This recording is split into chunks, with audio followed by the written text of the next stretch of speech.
Doctor Shafiqul Islam Masud এই লোকটাকে 57 দিন রিমান্ডে নিয়েছিল। এর এই সমস্ত জায়গাগুলো রাখে নাই। আমারে যেই অফিসার নিয়েছিল রিমান্ডে 10 দিন, ওনাকে নিয়েছিল ওই অফিসার 57 দিন।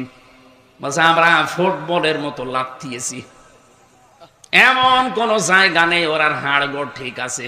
পেরাইগুলো সব পিটিয়ে আমরা উল্টা পাল্টা করে ফেলেছি। বলেছিলাম তোর ভিক্ষা করে খাওয়া লাগবে, তোর হাড়গোড় একটাও থাকবে না। বাংলাদেশের ইতিহাসে এইটাই প্রথম যে 57 দিন কোন মানুষ রিমান্ডে থাকে। এরপরেও তারা এক চুল সরাতে পারে নাই। এই কথা বলেন না কেন? সরাতে পেরেছে। দেলাওয়ার হোসেন লজ্জাস্থানের ভেতরে তার গরম করে ঢুকিয়েছে আমার সামনে। আমার তো চোখ বেঁধে নিয়ে গেল, যাওয়ার পরে চোখ খুলে দেখি এ কঠিন অবস্থা। আমার পেছনে হাত বাঁধা, ডান্ডা বেড়ি দেওয়া পায়ে, 2 পায়ে, তাও মাজার সাথে দড়ি বানিয়ে টাঙিয়ে রেখেছে। আর ওদেরকে ওই শাস্তিগুলো আমার দেখাচ্ছে যে এইভাবে আমরা মারি। প্রথমে দেখলাম নিয়ে আসলো এই যে নখ তোলার জন্য মেশিন, এত বড় বড় প্লাস নিয়ে এসে বলছে এগুলো দিয়ে পায়ের আর হাতের নখ তুলি আমরা। আর একটা মেশিন নিয়ে এসেছে, বলছে এগুলো দিয়ে ভুরু তুলি, চোখের এই যে যেগুলো দেখতে পান এগুলো তুলে ফেলে চোখ নষ্ট হয়ে যায়, যে এইগুলো আমরা তুলে ফেলি। এত বড় কঠিন মুহূর্ত চলছে। এর ভেতরে যদি বলে আমি টাঙানো আছি দড়ি দিয়ে, আমার যদি বলে আপনার বউ তুলে নিয়ে আনবো এখন, আপনি কোন ইমানদার পাবেন যে ওই সময় শক্ত হয়ে টিকে থাকতে পারে বলেন?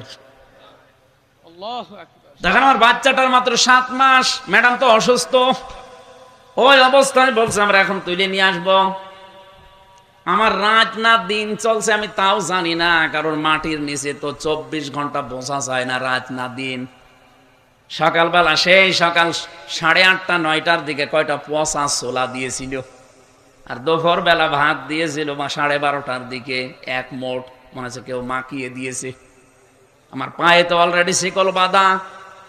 এই অবস্থায় নিয়ে যদি এই কঠিন দৃশ্যগুলো দেখায়, এত বড় কঠিন মুহূর্তে ইমান 57 দিন পরও লোকটা ছেড়ে দেয়নি।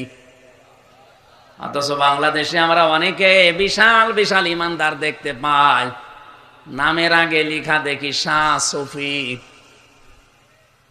কি সুন্নতের দাবি করে তারা, গরম সুন্নি, ঠান্ডা সুন্নি, মিঠা সুন্নি, কত রকমের সুন্নতের দাবিদার। পুলিশ দেখলে সেদিন শুনলাম যে তাহেরি ভাই দৌড় দিয়েছে। কি আশ্চর্য!